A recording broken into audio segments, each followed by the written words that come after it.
नमस्कार, मैं हूं शम्स ताहिर खान और आप देख रहे हैं वारदात। या तो उसे खुद पर हद से ज्यादा विश्वास था या फिर वो दूसरों पर विश्वास करता ही नहीं था।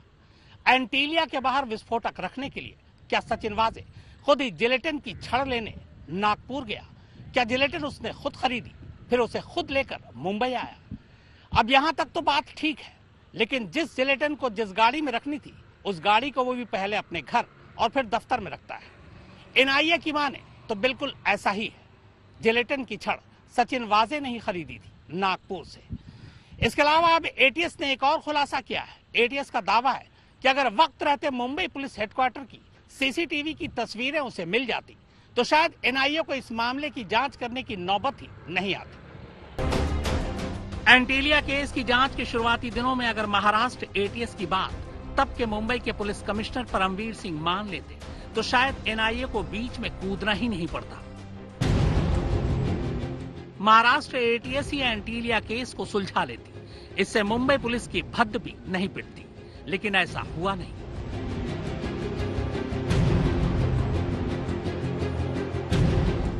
महाराष्ट्र एटीएस के एक अफसर के मुताबिक जांच की शुरुआती दिनों में ही उन्हें स्कॉर्पियो का सच पता चल चुका था। उसी स्कॉर्पियो का जिसमें जिलेटिन की छड़ें रखकर एंटीलिया के बाहर पार्क की गई थी।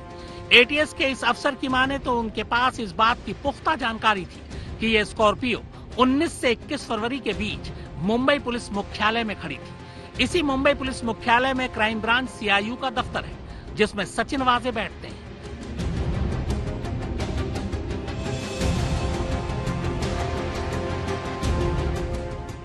एटीएस ने मुंबई पुलिस मुख्यालय में लगे सीसीटीवी कैमरे की फुटेज को हासिल करने के लिए तत्कालीन पुलिस कमिश्नर परमवीर सिंह को 4 बार पत्र लिखे थे, लेकिन परमवीर सिंह की तरफ से कोई जवाब नहीं आया। यानी एटीएस को वो सीसीटीवी फुटेज नहीं मिले जिनमें 19 से 21 फरवरी की सच्चाई कैद थी। एटीएस सूत्रों के मुताबिक अगर उस वक्त ये सीसीटीवी फुटेज मिल जाती तो एंटीलिया की साजिश और मनसुख हिरेन की मौत दोनों के राज तभी खुल जाते, फिर मामले की जांच एनआईए तक जाती ही नहीं। लेकिन ऐसा हो नहीं पाया।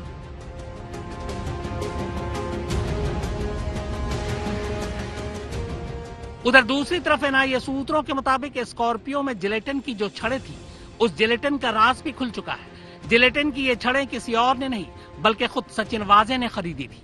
अंदेशा है कि ये छड़ें नागपुर की सोलर इंडस्ट्रीज कंपनी ने बनाई थी, लेकिन इन छड़ों को वाजे ने कब और कहां से खरीदा ये पता लगाया जा रहा है। जिलेटिन की छड़ों पर दर्ज नाम के आधार पर एनआईए कंपनी के लोगों से भी पूछताछ कर रही है। हालांकि इससे पहले नागपुर पुलिस भी कंपनी के लोगों से पूछताछ कर चुकी है।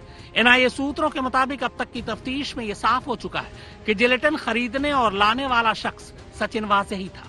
एनआईए का कहना है कि आगे चलकर कोर्ट में सचिन वाजे के खिलाफ ये अहम सबूत साबित होंगे। एंटीलिया के बाहर जिस गाड़ी में जेलेटिन स्टिक्स मिले थी, एनआईए का मानना है कि वो सारी जेलेटिन स्टिक्स सचिन वाजे ने खरीदी थी और खुद ही गाड़ी में डालकर एंटीलिया तक लेके आए थे। और यही वजह है कि जो उनकी थियोरी है उसके लिए वो सारे सबूत इकट्ठा कर रहे हैं ताकि सचिन वाजे के खिलाफ एक मजबूत केस खड़ा कर सकें जो अदालत में सही साबित हो।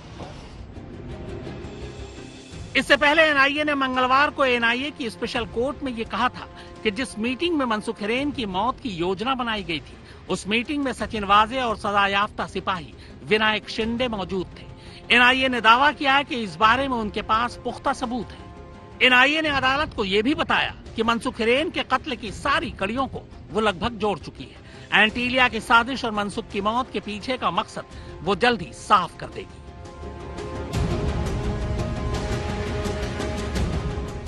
इस बीच एनआईए ने सचिन वाजे के नाम रजिस्टर्ड एक और लग्जरी कार बरामद की है। इस ऑडी कार को 31 मार्च को वसई विरार इलाके से बरामद किया गया है।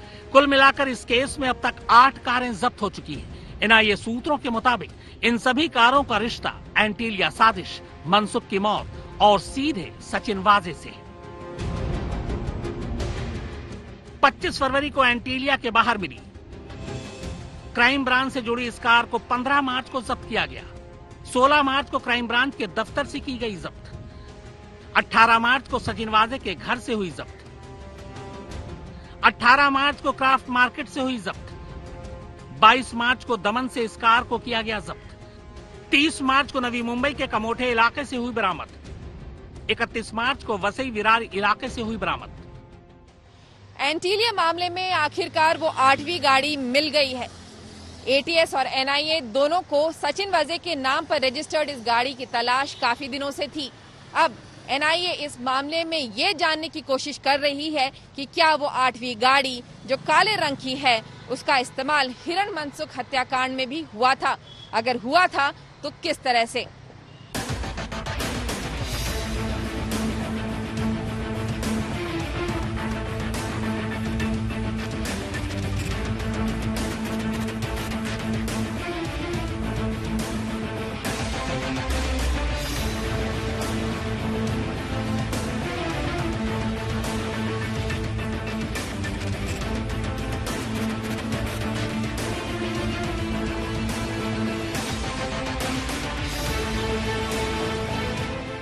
एनआईए का मानना है कि इन 8 जब्त कारों से सीधे तौर पर सचिन वाजे का कनेक्शन है। इनमें से कई कार की फॉरेंसिक जांच भी कराई गई है। एनआईए को यकीन है कि इन्हीं में से एक कार का इस्तेमाल मनसुख हिरेन के कत्ल के लिए किया गया। उधर तफ्तीश के दौरान एनआईए को उम्र कैद की सजा काट रहे और फरलो पर बाहर आए मुंबई पुलिस के बर्खास्त सिपाही विनायक शिंदे के घर से एक डायरी भी मिली। इस डायरी में मुंबई के 3 दर्जन से ज्यादा बियर बार, पब और रेस्तरां के नाम और पते मिले हैं। साथ ही डायरी में मुंबई पुलिस के कई पुलिस अधिकारियों और कारोबारियों की भी नाम, पते और मोबाइल नंबर मिले हैं। एनआईए सूत्रों के मुताबिक विनायक शिंदे सीधे तौर पर सचिन वाजे के नाम पर पब, बार और रेस्तरां से हर महीने वसूली किया करता था। एनआईए ये पता लगाने की कोशिश कर रही है कि अकेले विनायक शिंदे सचिन वाजे के लिए हर महीने कितने की वसूली किया करता था। मुंबई में 1600 से ज्यादा बार, पब और रेस्तरां हैं। अगर हर महीने इनमें से हर एक से 2 लाख रुपए की भी वसूली की जाए तो महीने का 32 करोड़ रुपए बैठता है। अब सवाल यह है कि विनायक शिंदे जैसे और कितने पूर्व बर्खास्त या मौजूदा पुलिस वाले हैं जो सचिन वाजे के लिए वसूली किया करते थे। क्या पूरी मुंबई की सारी वसूली का ठेका अकेले सचिन वाजे को मिला हुआ था या अलग अलग इलाकों में अलग अलग पुलिस वालों को ये जिम्मेदारी दी गई थी? अगर सचिन वाजे वसूली कर रहा था तो सवाल ये भी है कि करोड़ों की ये रकम ऊपर किस किस तक जाती थी, क्योंकि इतनी बड़ी वसूली सचिन वाजे और उसके पद की हैसियत से वो अकेले अपने दम पर नहीं कर सकता था। पर सवाल यह है कि जिन आला अफसरों और नेताओं पर वसूली के बंधे बधाए पैसे हर महीने जाया करते थे, क्या उनके नाम कभी सामने आ पाएंगे? मुंबई पुलिस के बर्खास्त सिपाही विनायक शिंदे के घर से एक डायरी मिली है। इस डायरी में मुंबई के 3 दर्जन से ज्यादा बियर बार, पब और रेस्टोरेंट के नाम और पते लिखे हैं। जांच एजेंसी मानती है कि विनायक शिंदे जो एक दूसरे मामले में उम्र कैद की सजा काट रहे हैं, ये जब भी जेल से निकलते थे तब मुंबई पुलिस के कुछ अधिकारियों के लिए वसूली का काम करते थे।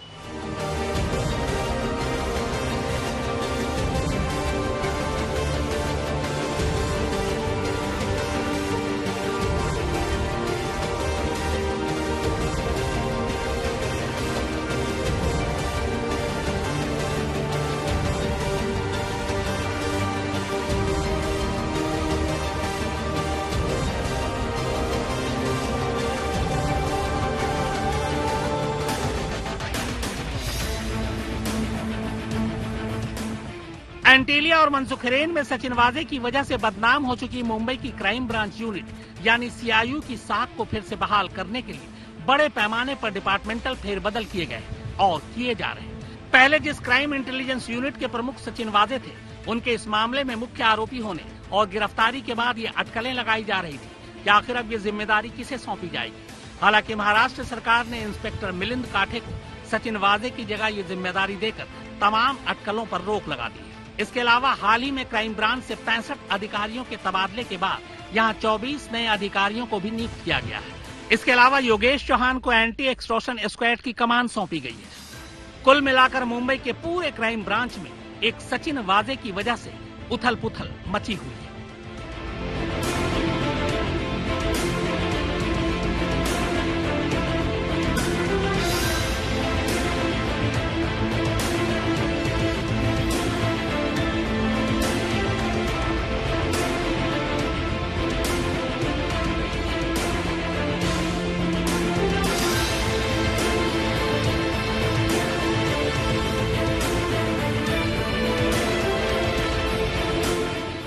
मुंबई से विद्या मुस्तफा शेख, दिव्येश और सौरभ वक्तानिया के साथ शम्स ताहिर खान, आज तक। एक सचिन वाजे और सचिन वाजे की वसूली गैंग की वजह से मुंबई पुलिस बदनाम है, शर्मिंदगी का सामना कर रही है। वहीं दूसरी तरफ मुंबई से दूर शामली में एक पुलिस वाले ने ऐसा काम कर दिखाया कि लोग उसकी तारीफ कर रहे हैं। एक शख्स नदी में नहा रहा था, उसे तैरना नहीं आता था। अचानक वो डूबने लगा, उसकी जान खतरे में थी। पुलिस वाले की नजर उस पर पड़ी, पुलिस वाला पानी में कूद पड़ा। इसके बाद न सिर्फ उसे बाहर निकालता है, बल्कि जख्मी हालत में उसे खुद ही अस्पताल लेकर जाता है। शामली पुलिस की इस जाबाजी के लिए उसकी जमकर तारीफ की जा रही है। ये शख्स पानी में लगभग डूब चुका था। तब एक पुलिसकर्मी ने दिलेरी दिखाई और ऐन वक्त पर इस शख्स को बचा लिया। कांस्टेबल मोहित कुमार ने जैसे ही इस शख्स को देखा, इसे बचाने के लिए उसने नदी में छलांग लगा दी और इस शख्स को मौत के मुंह में जाने से बचाया। आज लगभग दिन में 11:30 बजे जो कैराना रोड पे नहर है, उस पे एक व्यक्ति जो है वो डूब रहे थे। उसे तत्काल एक मुख्य आरक्षी मोहित कुमार जो मेरी सुरक्षा में तैनात हैं, उनके द्वारा स्पॉट किया गया, देखा गया और उन्होंने तत्काल जो है बहुत ही क्विक रिस्पांस देते हुए उन्होंने नहर में जो है कूदे और उनकी जान बचाई। मोहित कुमार के इस साहसिक और मानवीय कार्य की सारे लोगों ने, जो परिजन हैं, जो अन्य जो यहाँ के लोग हैं, नागरिक हैं, वो वरिष्ठ अधिकारी हैं, उनके द्वारा काफी प्रशंसा की गई है। इनको इनके इस अच्छे कार्य के लिए, साहसिक कार्य के लिए मेरे द्वारा जो है पुरस्कृत किया जा रहा है। मैं ड्यूटी पर था और एक बाइक सवार व्यक्ति ने मुझे सूचना दी गई कि एक आदमी ने पुल से छंगल लगा दी है। तो मैं दौड़ के वहाँ गया और मैंने देखा हाँ ये आदमी डूब रहा है। तो मैंने तुरंत छंगल लगा दी और छंगल लगाते हुए तुरंत मैं उसको खींच के पानी से बाहर ले गया और किनारे ले जाकर मैंने उसका पानी निकाला, पेट से पानी निकाला और पीआरबी को फोन किया गया और पीआरबी उसे सरकारी अस्पताल ले गई, जिससे उसकी जान बचाई जा सके। कांस्टेबल मोहित कुमार का ये कारनामा सोशल मीडिया पर छाया हुआ है और महकमा उसे सम्मानित करने पर विचार कर रहा है। वहीं जिस शख्स की जान बचाई गई, उसका नाम मोहसिन है और वो कस्बा थाना भवन का रहने वाला है। उसकी दिमागी हालत ठीक नहीं बताई जा रही है। फिलहाल वो खतरे से बाहर है और शामली के जिला अस्पताल में भर्ती है।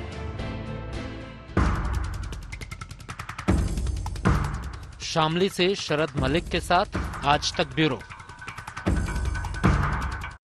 तो वारदात में फिलहाल इतना ही, मगर आज तक पर खबरों का सिलसिला लगातार जारी है।